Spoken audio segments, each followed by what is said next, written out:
கர்த்தருடைய பரிசுத்த நாமத்திற்கு ஸ்தோத்திரம் உண்டாவதாக.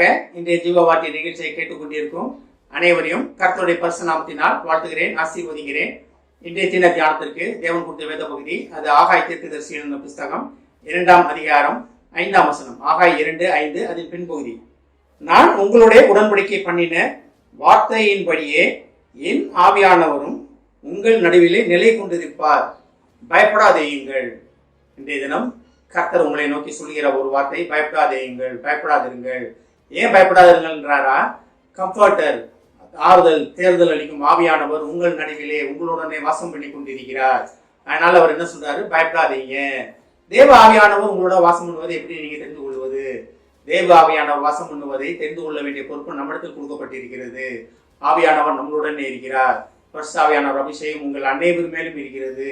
இல்லாட்டி பைபிளை படிச்சு பாருங்க, மாம்சமான யாவர் மேலும் என் ஆவியை ஊற்றுவேன் அப்படின்னு தேவனோட வாக்கு பண்ணின தேவன், வாக்கு மாறாதவர். அப்ப உங்கள் மேலே தேவ ஆவியானவர், பரிசுத்த ஆவியானவர் உங்களுடனே இருக்கிறார். அது எப்படி சொல்றாரு பாருங்க, நான் உங்களுடனே உடன்படிக்கை பண்ணினபடியே. அப்ப தேவன் உங்களுடன் என்ன உடன்படிக்கை பண்ணி இருக்கிறார்? நான் உங்களை விட்டு விலகுவதும் இல்லை, உங்களை கைவிடுவதும் இல்லை, உலகத்தின் முடிவு பறிந்து உங்களுடனே இருப்பேன், சகல நாட்களிலும் உங்களுடனே இருப்பேன். அதுதான் தேவன் உங்களுடன் பண்ணியிருக்க உடன்படிக்கை. உங்களை விட்டு விலகுவதும் இல்லை, உங்களை கைவிடுவதும் இல்லை. அப்ப அப்படி உடன்படிக்கை பண்ணின தேவன் என்ன சொல்றாரு? பயந்து கொண்டிருந்த மக்கள்கிட்ட திருப்பி அதை ஞாபகப்படுத்தி கொண்டே இருக்கிறார். பைபிள் முழுக்க பார்க்கலாம். திருப்பி நான் உங்களோட இருக்கேன், பயப்படாதுங்க, நான் உங்களோட இருக்கேன், நான் உங்களுக்கு முன்பாக செல்வேன் அப்படின்னு வேதம் முழுக்க அந்த மாதிரி வசனங்களை பார்க்கலாம். அதை கேட்டுக்கொண்டிருக்கும் விசுவாசிகளே, ஒருவேளை பயத்தில் இருக்கீங்களா? தேவன் கைவிட்டார் அப்படின்ற நிலைமையில் இருக்கீங்களா? இதுக்கும் பயப்படாதீங்க. உலக முடிவு பறையந்து தேவன் உங்களுடன் உங்களை வழி நடத்த வல்ல தேவன். அதாவது நம்ம தான் பயந்து கொண்டு இருக்கிறோம். பயத்தின் ஆவி யார் கொடுக்குறதுன்னா, உலகத்தின் அதிபதி தான் பயத்தின் ஆவியை கொடுக்கிறது. தேவன் கொடுக்குற ஆவி எப்படி இருக்குன்னா உற்சாகம் உள்ள ஆவி. அது உற்சாகம் உள்ளதுன்னா பைபிளை படிக்கிறோம். தேவ ஆவியானவர் உற்சாகம் உள்ளவர், பயத்தின் ஆவி கிடையாது. நம்மளை எந்த நிலைமையில இருந்தாலும் சரி, நீங்க எந்த நிலைமையில எந்த இடத்துல எவ்வளோ மோசமான இடத்துல இருந்தாலும் சரி, தேவனை நோக்கி பார்க்கும் பொழுது, தேவ பிரகாசம் உங்கள் மேல் வீசும் பொழுது, தேவ ஒளி உங்கள் மேல் படும் பொழுது நீங்க உற்சாகத்தின் ஆவியை நிரப்பப்படுறீங்க. தேவன் உங்களுடன் இருப்பதை உணர்ந்து கொள்கிறீங்க. நிறைய நேரம் நம்ம எப்படி நினைக்கிறோம்னா, நன்மை நடந்தா அல்லையா அப்படின்றோம், ஆமைன்றோம், சந்தோஷம்ன்றோம், அவரை சோத்திரம் சொல்றோம். அதே நேரம் லேசா ஒரு தடுமாட்டம் வந்துருச்சுன்னு வச்சுக்கீங்க, தேவனை கைவிட்டார் அப்படின்றோம். தேவன் நம்மளை கைவிடுகிற தேவன் கிடையாது. தேவன் கைவிடவே மாட்டாருங்க. என்றென்றும் தேவன் கைவிட மாட்டார். இதை கேட்டுக்கொண்டிருக்கும் அனைவருக்கையும் தேவன் திருப்பி சொல்ற ஒரு வார்த்தை என்னன்னா, பயப்படாதீங்க, நான் பரிசுத்தாவியானவர், நான் விட்டு செல்லும் தேற்றரவாளனாகிய பரிசுத்தாவியானவர் உங்கள் நடுவிலே வாசம் பண்ணி கொண்டிருக்கிறார், உங்களுடனே இருக்கிறார். எதுக்கு பயப்படுறீங்கன்னு தான் தேவன் திருப்பி சொல்றாரு. ஒருவேளை தேவன் கைவிட்டாருமா? கிடையாது.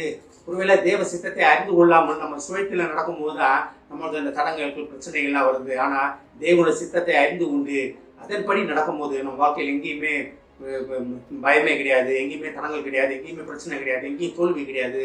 தேவ திட்டத்தின்படி நடக்கிறவங்களுக்கு மகிமையின் மேல் மகிமையை தான் தேவன் தர விரும்புவாரே தவிர உங்களை தோல்வி அடைய செய்து அதில் உட்காந்து விரும்புகிற தேவன் கிடையாது. உங்கள் வருத்தம், உங்கள் கஷ்டங்கள், கண்ணீரை பார்த்து சந்தோஷப்படுகிற தேவன் கிடையாது. ஒருவேளை உலகத்தின் அதிபதியாக நினைச்சு சந்தோஷப்படலாம். ஆனால் கைவிடாத தேவன், என்றென்றும் மாறாத தேவன் உங்களுடன் உங்கள் நடுவில் வாசம் பண்ணுகிற பரிசுத்தாவியான துணையோடு நீங்கள் உலகத்தை மேற்கொள்ளும் பொழுது தேவன் சொல்கிற வார்த்தை தான், பயப்படாதீங்க, பயப்படாதிருங்கள், பரிசுத்தாவியானவர் உங்கள் நடுவில் இருக்கிறார். ஒருவேளை இதுவரைக்கும் நீங்க புரியாமல் இருந்தீங்கன்னா இன்றைய தினத்திலிருந்து அதை புரிந்து கொள்ள முயற்சி செய்யுங்க.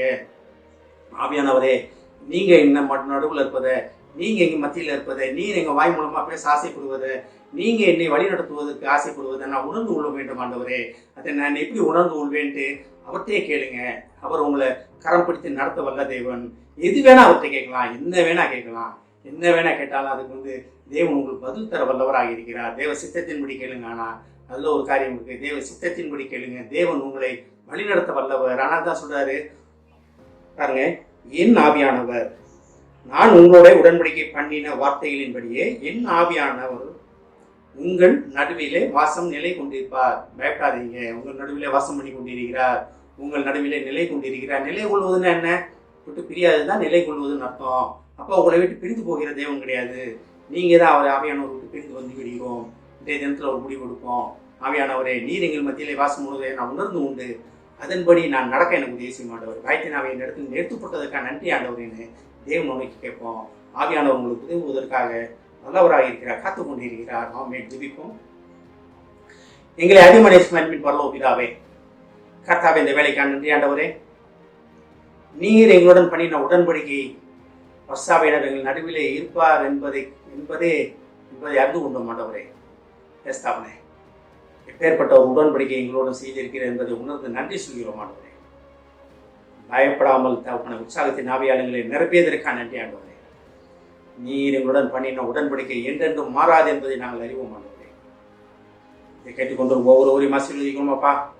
ஒவ்வொரு குடும்பத்தையும் ஆசீர்வதிக்கிறோம் ஆண்டவரே. குடும்பத்தில் உள்ள பயத்தின் ஆவியை எடுத்துக் கொடுமா ஆண்டவரே.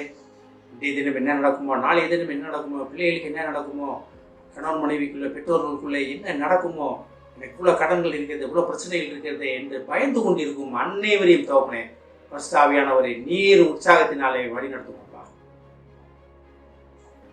சகல போராட்டத்திற்கும் விடுதலை நீர் ஒருவரே என்பதை உணர்ந்து அதன்படி நடக்க உதவி செய்யும். ஆசீர்வதிக்கணும். இயேசுவின் மூலமாக கேட்கிறேன் நல்ல பிதாவே, ஆமென். கர்த்தர் உங்களை ஆசீர்வதிப்பாராக.